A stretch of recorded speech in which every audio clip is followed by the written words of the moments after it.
I recently had the idea to use the old creatine bottle here I have in order to have my protein powder in here instead of having it in this bag and getting or scooping my protein out of this bag into my shaker, which leads to the advantage that first of all, whenever this here is wet, because for example right now it is a little bit wet because I previously cleaned it before and it hasn't dried yet. Here we have plastic in between. Here, because this here is not fully waterproof, we have then often a little bit of things here on the bottom, which is not that beneficial in terms of having the protein powder shelfable for a long time. The next disadvantage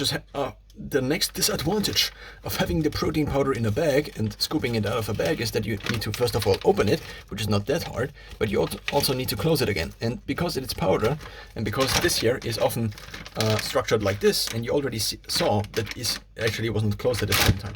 So if there is a little bit of protein powder that gets in this closing mechanism here, then we have the problem that it doesn't close properly. If you then have moths running around every now and then, even though I always have moth traps basically in my apartment, because this seems to be an issue in at least the cities I live in, then, well, they could possibly get in there and destroy basically 45 euros worth of protein powder, which is not that beneficial in terms of my personal finances, but also in terms of then having the moths in my apartment.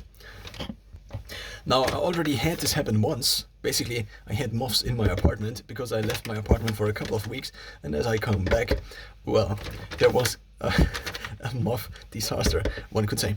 So now, a big disadvantage of using this here as kind of a protein powder bottle is, first of all, if I have a scoop like this, the scoop has the advantage, and this is also the reason I made this. So basically it's a straw attached to the scoop that you get with it, which fills with 70 milliliters of volume. Now, if you have this in there, then you can only fill it up so far, because otherwise you cannot get the lid closed properly.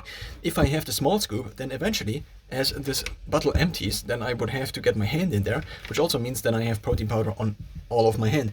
Whereas here, I could actually use the bigger protein powder scooper I made, which is a spoon, a tablespoon, connected to this via two cable binders. I found this to be the most useful connection because I can actually wash this compared to a tape, for example, which then will have protein powder stuck in there. Now, this has the big advantage that I can also get to the bottom of basically the protein powder. But it doesn't fit into this here. And also, if I use it in this here, then I have the big disadvantage that I have to use the full bag all the time. Now, there is also the additional cost that if I am using this, then through all of the time I have been talking throughout this video, that this is a cost that occurs again and again. So the cost of basically refilling this container or converting the volume of the one container into this other container, which is basically an additional cost I have to then pay, a time cost I have to pay for the rest of my life as long as I use the system. So now I have this scoop here, which I now have to fill somewhat in here because I cannot get it to the bottom, and so we again have this problem. So now I would have to use two different scoops, so maybe the small scoop in the beginning, and then I switch to the other scoop, but then I have these two scoops in there with one getting kind of down. So what I'm trying to say is that I haven't found a really good solution to this. Maybe I just should use this again, but what I found already is that I have this here set up, that it is just way easier to make a protein shake in the morning, for example, or I often also have it as the second meal of the day. I do also have different other powders, such as cocoa powder, such as egg powder, which I then mix into this protein shake, which kind of, for me at least, turns it into a meal shake, because I'm also experimenting kind of with meal shakes, which a protein shake to a certain extent obviously is, but a meal shake currently has a kind of different meaning. So now the question here is, should I do? If I have this here, then I have now protein powder on my hands. This means I have to wash my hands again whenever I need to make a protein shake. And so it goes on and on. So what I'm trying to say is that I haven't found a proper solution to this yet.